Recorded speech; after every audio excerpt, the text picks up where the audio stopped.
Anne-Marie. Speaker, and I'm pleased to see this is going to be well attended despite the fact this debate was at very short notice. And I would like to pay tribute to the Honourable Member for Rochdale, who originally tabled this with my support at the Backbench Business Committee, but because of previous commitments cannot lead the debate today. But I'm pleased to share the debate with him, and I know how actively he takes an interest in the subject. I do not think we could possibly look at the current political situation and the current sense of instability without revisiting briefly what has happened in the past, because that has helped form the situation that we are in today.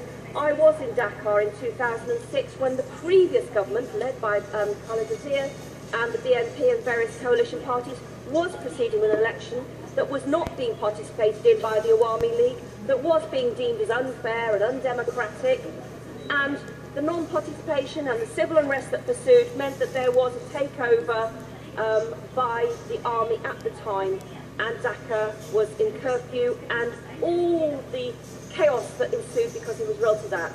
We have now had another election, I'm sorry to say, after both those parties spent 2 years out of the country and out of political engagement while the caretaker government led by the military was in place. Both parties came in, contested the election. The Awami League had a landslide victory that was not disputed. The voting at the time was considered perfectly within the rules of electoral process. But it appears that nothing was learnt from that 2 years of in the wilderness, as I would put it. Nothing was learnt from the previous grievances expressed against the previous government. And what happened is now another issue is the intimidation and the disappearances, the cross-firing, whether or not RAB is out of control.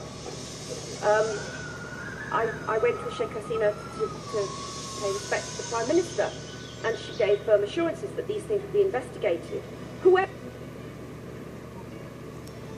people of Bangladesh, as well as those who have connections with Bangladesh, who have family members, live in fear and in a sense of perpetual frustration at the situation in their country. And the Honourable Member for St Albans highlights the recent history extremely well in terms of the turbulence that the country has suffered since its birth.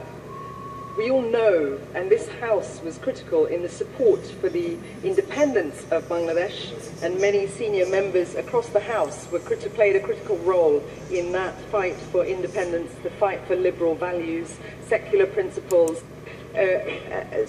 Significant numbers of people have lost their lives.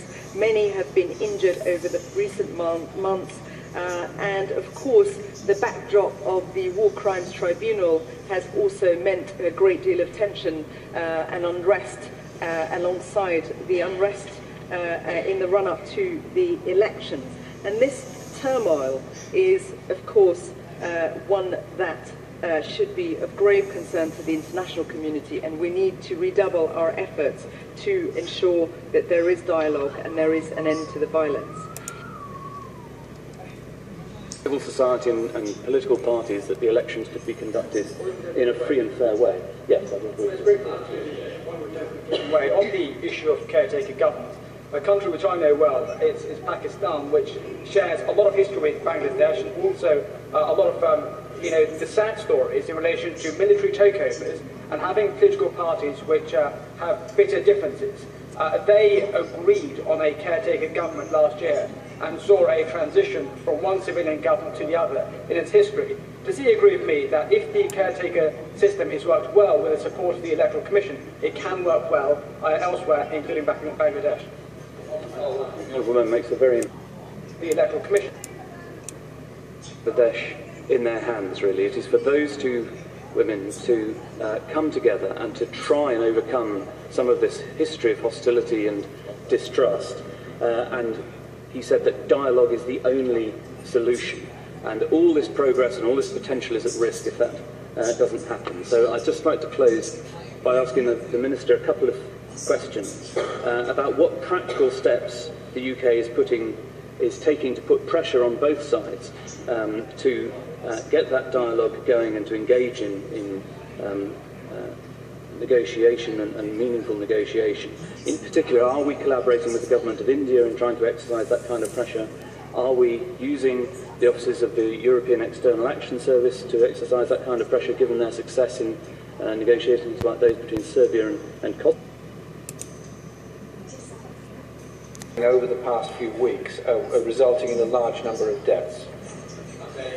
Well, again, another member of the APPG I'd like to pay tribute for his sterling work and his concerns that he raised in this issue. And indeed, the APPG had a presentation from religious minority groups saying how persecuted they were.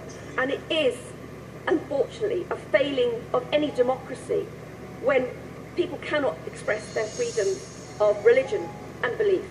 And I think Bangladesh had a proud aim in 1971. It is a secular country that happens to have a lot of Muslims.